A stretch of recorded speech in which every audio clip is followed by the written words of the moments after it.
और फार्म 45 के ख़िलाफ़ जो मुख्तलिफ़ दरख्वास्तें हैं, आज वो फार्म 45 से जीते हुए उम्मीदवार इलेक्शन कमीशन का वक्त ज़ाया करके आप कह रहे हैं कि इलेक्शन ट्राइब्यूनल में मामलात को लेकर जाएं। आज फाजिल मेम्बरान साहब जो मेंबर इलेक्शन कमीशन है, उन्होंने कहा कि समरी इंक्वायरी हो सकती है और कई जगह इलेक्शन कमीशन इलेक्शन ट्राइब्यूनल के इख्तियारात भी इस्तेमाल कर सकता है। बताने का मकसद सिर्फ आप तक ये है कि ये 60 दिन जो है, जो इलेक्शन कमीशन के 60 दिन है, ये 60 दिन इलेक्शन कमीशन के 60 दिन बाकायदा एक हौसला अफजा निकले। यानी ये ना कह दिया जाए कि इलेक्शन ट्राइब्यूनल चला जाए। इलेक्शन कमीशन को अपनी अथॉरिटी एक्सरसाइज करनी है आइन के आर्टिकल 218(3) के तहत। आपने समी साहब का सारा केस साहब मैं कोर्ट में मौजूद था, वो जिस तरह जालसाजी की, इन्होंने बाकायदा सबूत दिखा दिए, इन्होंने बाकायदा सबूत दिखा दिए जो टीवी चैनल पे चल रहे थे, जो इलेक्शन कमीशन की वेबसाइट पे चल रहे थे।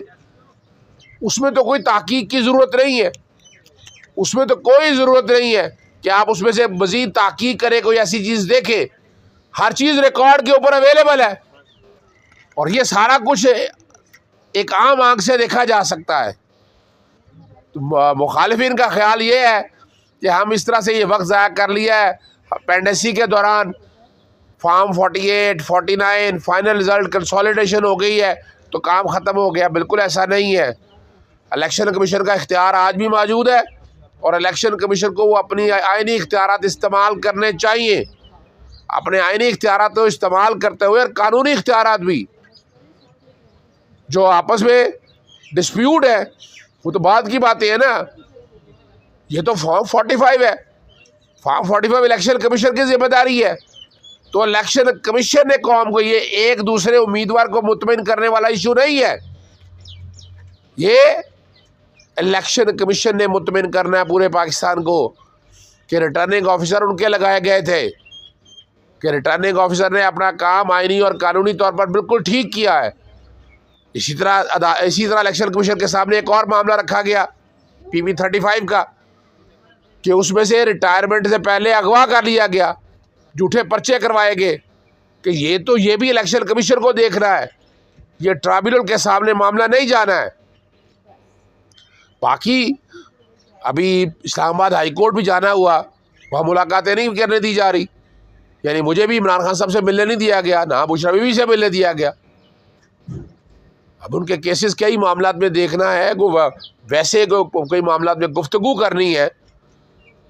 इस्लामाबाद हाई कोर्ट ने आज ऑर्डर जारी किए लेकिन ऑर्डर नहीं माने जा रहे और सुप्रीटेंडेंट अड्डाला जेल जो है वो अपने इख्तियार से तजावुज़ कर रहा है।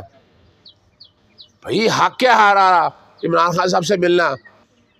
अभी सेनेट के जैसे इलेक्शन अभी बता के गए हैं और जो अगला लाएमल तय होना है, यानी सड़कों पे अगर आना है या एजिटेशनल मूवमेंट शुरू होनी है, तो इमरान खान साहब को आप अकेला करके वो मकासद हासिल नहीं कर सकते। ये मामला भी बैठने वाला नहीं है, ये मामला भी चलेगा और पार्टी ये फैसला कर रही है कि वो सड़कों पे भी आना है। को बहुत बड़ी अगर तहरीक शुरू करनी है तो वो भी आना है, यानी खामोशी से बैठने वाली बात नहीं है। असेंबलियों में अगर गए हैं तो वो सिर्फ़ और सिर्फ इस मुल्क में जमहूरियत बचाने के लिए हलफ अगर लिए हैं और अगर बैठे हैं, लेकिन इलेक्शन किसी को कबूल नहीं किया गया, ना वज़ीर आला के और ना ही वज़ीर आज़म के और ना ही सदर पाकिस्तान का, सारे के सारे कंट्रोवर्शियल इलेक्शन है। एक बात और बताते चलें आपको, सेक्शन मैं मुतालबा करता हूँ लाहौर हाई कोर्ट से कि सेक्शन 215 जो है, जिसमें फ़ैसला महफूज कर लिया है, जिसमें पार्टी को इलेक्शन सिंबल ले लिया गया था, वो आइन के आर्टिकल 17 की खिलाफ वर्जी है। लाहौर हाई कोर्ट में बहस मुकम्मल हो चुकी हुई है, वो फैसला सुनाया जाए। और दूसरा जो है, जो रिज़र्व सीटें जो लेने वाली है, रिज़र्व सीटों के ऊपर भी कल लाहौर हाई कोर्ट के जस्टिस चौधरी इकबाल साहब के सामने केस लगा हुआ है और वहाँ सेक्शन 104 इलेक्शन एक्ट का और 94 रूल जो है इलेक्शन रूल्स के, उसको कलअदम करार देने के हवाले से बात की है कि आप पार्टी को डिसबैंड नहीं कर सकते, पार्टी का वजूद ख़त्म नहीं कर सकते। समी साहब भी मौजूद हैं, इन्होंने इलेक्शन पाकिस्तान पीपल्स पार्टी पाकिस्तान तहरीक इंसाफ के प्लेटफॉर्म से लड़ा है, इनको आज़ाद डिक्लेयर कर दिया गया, लेकिन ये कैंडिडेट पाकिस्तान तहरीक इंसाफ के, तो पाकिस्तान तहरीक इंसाफ का मेरी जितनी सीटें हैं वो पाकिस्तान तहरीक इंसाफ की है, लेकिन पार्टी के तौर पर नहीं कबूल किया गया, सुन्नी इत्तेहाद काउंसिल के साथ मिले। तो पार्टी एक मकसद के लिए एक पार्टी सामने खड़ी कर दी, लेकिन ये नहीं हो सकता कि आप आइन में तरमीम कर दें, आप वो जो सीटें हैं जो पाकिस्तान तहरीक इंसाफ या सुन्नी इत्तेहाद काउंसिल की है वो दूसरी सियासी जमातों को दे दें। सेनेट के इलेक्शन आने वाले हैं और ये सेनेट के इलेक्शन पे डाका डालने की कोशिश है ताकि सेनेट की सीटें हम कम हासिल कर सके। इसकी लड़ाई चल रही है आईनी तौर पर भी और कानूनी तौर पर भी।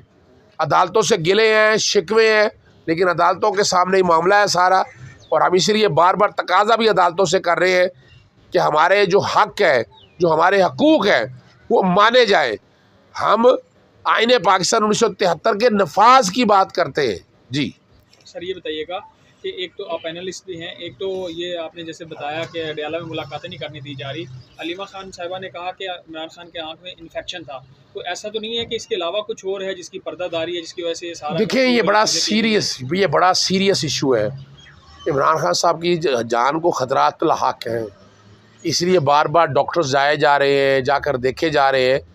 वो कुछ तो है ना जिसकी पर्दादारी कर रहे हैं, यानी अडयाला जेल के सुप्रिटेंडेंट को और बाकी अहबाब को 1000 बार सोचना चाहिए, हमारे कर्ता लोगों को सोचना चाहिए कि एक लीडर है, पूरी मुस्लिम उम्मा का लीडर है, पाकिस्तान का लीडर है, सबसे बड़ी सियासी जमात है, वो अपना उनकी जान की फ़िक्र हम सब लोगों को बहुत ज़्यादा है।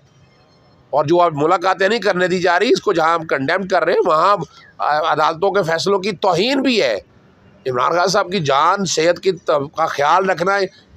में मखसूस नशिस्तों और इलेक्शन एक्ट 104 और 94 रूल्स को चैलेंज करने के केस की समाअत हुई। अदालत को बताया कि आर्टिकल 51 और आर्टिकल 106 के तहत मखसूस नशिस्तें सियासी जमात का हक है और पाकिस्तान तहरीक इंसाफ के उम्मीदवार पार्टी का सिंबल लिए बगैर मुंतखब हो चुके थे, मगर उनको पार्टी का स्टेटस नहीं दिया गया। सेक्शन 215 चैलेंज किया गया, उसका फैसला महफूज है, मगर साथ ही पार्टी की जो टिकट दी जानी थी सुन्नी इत्तेहाद काउंसिल के बाद वो भी नहीं दी गई और मखसूस इसने आइन को तोड़ते हुए दूसरी सियासी जमातों को दे दी गई जो आइन की मंशा के खिलाफ है। जस्टिस आबिद अजीज शेख ने कहा कि ये वाले केस की समाअत जस्टिस चौधरी इकबाल साहब कर रहे हैं। अदालत को बताया कि उसमें नोटिस जारी हो गए हुए हैं, इसमें जो कि आइनी दफात की इंटरप्रटेशन भी साथ शामिल है, इसलिए अदालत इस मामले को देखे और अगर लार्जर बेंच भी बनाना है तो वो भी तश्कील दे दिया जाए। अदालत ने केस की समाअत जस्टिस आबिद अजीज शेख साहब ने चीफ जस्टिस साहब को ये मामला भिजवा दिया है और कहा है कि इस केस का समाअत जो है वो चीफ जस्टिस साहब उसी बेंच चौधरी इकबाल के सामने समाअत के लिए लगाएं और वो फैसला करेंगे कि ये केस कौन से जज सुने। दूसरे से आ जाओ।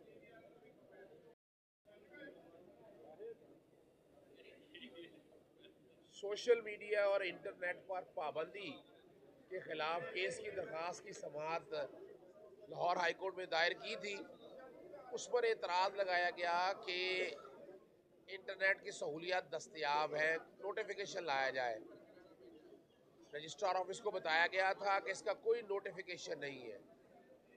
ट्विटर आज भी नहीं चल रहा और ये तमाम सहूलियत आज दस्तयाब नहीं है।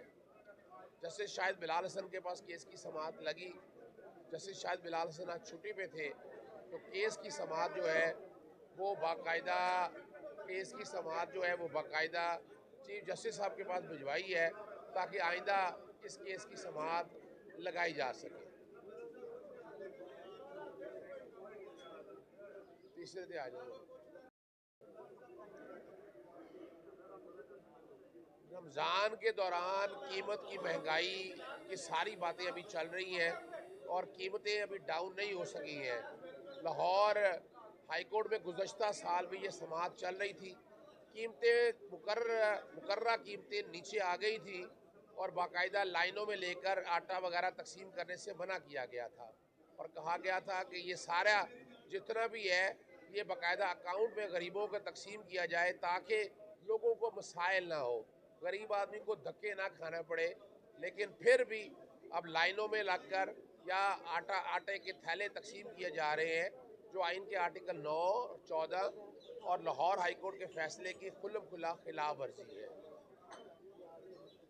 खत लिख दिए गए हैं और कहा गया है कि ये काम लाहौर हाई कोर्ट के फैसलों पर अमल दरामद किया जाए। अगर इस पर अमल दरामद नहीं किया गया तो तौहीन अदालत की दरख्वास्त भी दायर की जाए। लो